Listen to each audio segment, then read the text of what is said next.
안녕하십니까. 12월 7일 오후 김경국 TV 시작하겠습니다. 윤석열 대통령의 비상계엄 사태로 잠깐 한숨 돌린 듯 하던 이재명이 다시 재판 리스크 악몽에 시달리게 됐습니다. 이재명은 윤석열 대통령을 탄핵시키거나 아니면 하야를 시켜서 최대한 대선 일정을 앞당김으로써 사법 리스크를 모면하겠다, 그런 꿈에 부풀려 있었습니다.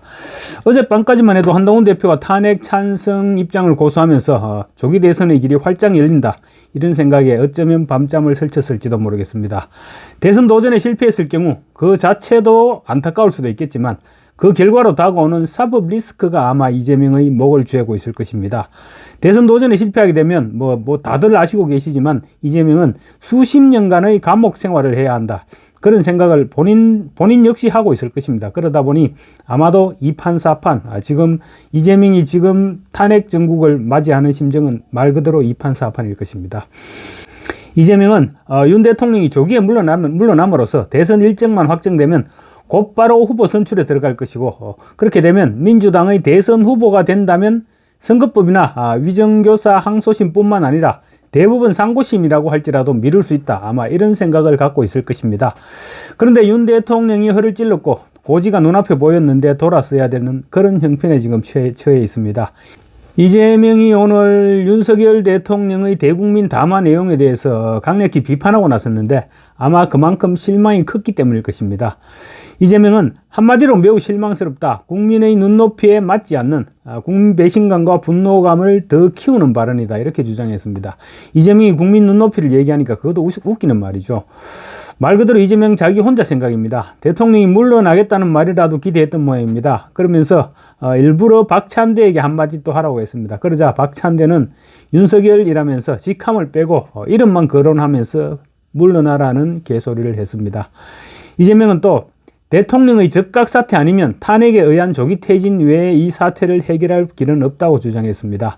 사태를 해결할 길이 없는 것이 아니고 자기가 빠져나갈 길이 없다. 자기가 빠져나갈 길이 대통령의 즉각 사퇴 아니면 탄핵에 의한 조기 퇴진, 이것밖에 없다, 그런 말이겠죠. 이런 가운데 이재명의 선거법 위반 항소심 심리를 담당할 재판부가 오늘 결정됐습니다. 서울고법 형사 6부가 맡게 됐습니다. 형사 6부는 최은정, 이예슬, 정재호 부장판사 등 3명의 고참 판사가 심리하는 대등재판부입니다. 대등재판부라면 나름대로 강단도 있을 것이고 또 이재명의 농간에 쉽사리 흔들리지도 않지 않을까, 이렇게 생각됩니다. 서울고법 형사 6부는 이른바 고발사주 의혹에 연루돼서 1심에서 징역 1년의 실형을 선고받은 손준성 대구고검 차장검사에게 무죄를 선고한 재판부이기도 합니다.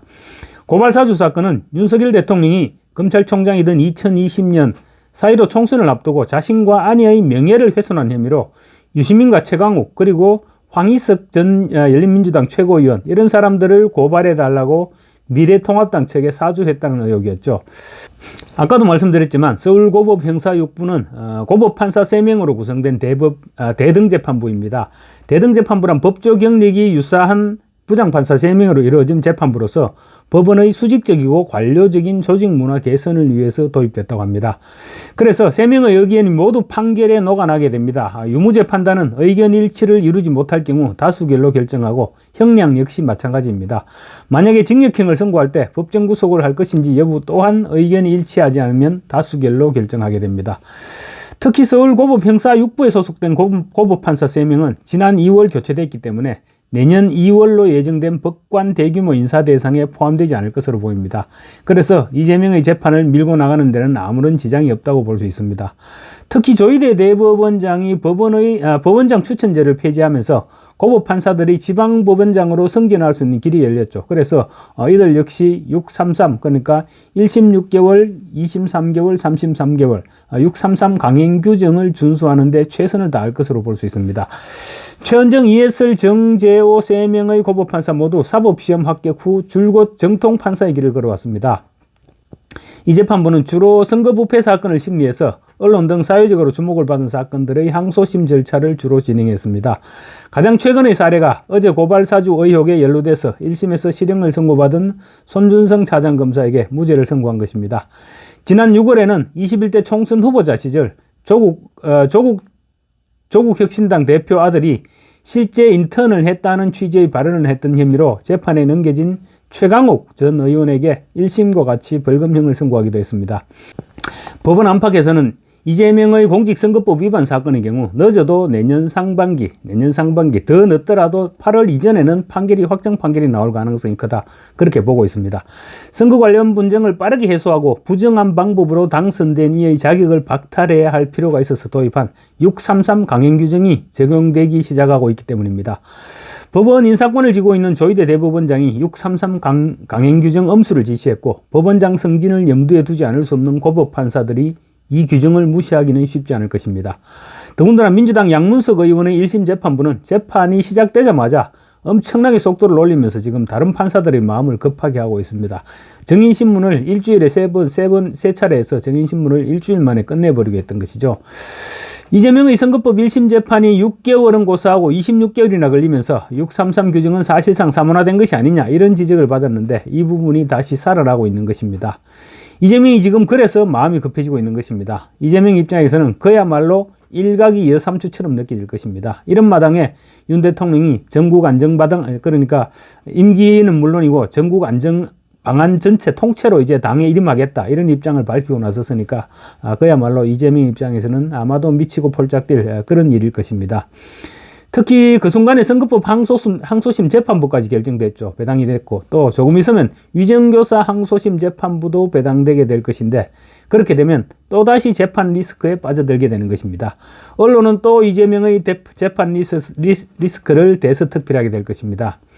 지금 흘러가는 분위기를 보면 그야말로 시간 싸움이 시작된 것입니다. 그런데 우리는 지금 시간을 선택할 수 있습니다. 그렇지만 이재명은 우리가 선택한 시간표에 따라서 움직일 수밖에 없다는 점에서 승부는 이미 갈라졌다고 봐야 됩니다. 국민의힘에서 윤 대통령의 임기와 전국 안전 방안을 어떻게, 언제, 어떤 식으로 풀어나갈지는 모르겠지만 어쨌든 간에 한동훈 대표 독단으로 결정할 수는 없을 것입니다. 다양한 의견들이 제시되기 시작하면 보수 진영 내에서는 급격한 임기 단축은 안 된다는 여론이 자연스럽게 형성될 것입니다. 당에 일임하겠다는 윤 대통령의 말로 탄핵 반대론자들의 목소리는 또 더욱 높아질 가능성이 높습니다. 이재명은 임시국회를 소집해서 탄핵을 재추진하는 등 탄핵 정국을 끌고 가기 위해서 안간힘을 쓸 것입니다. 그렇지만 탄핵 국면은 차츰 진정을 찾게 되기 시작할 것이고, 그 사이를 이재명의 재판 리스크가 다시 비집고 나오게 될 것입니다. 감사합니다.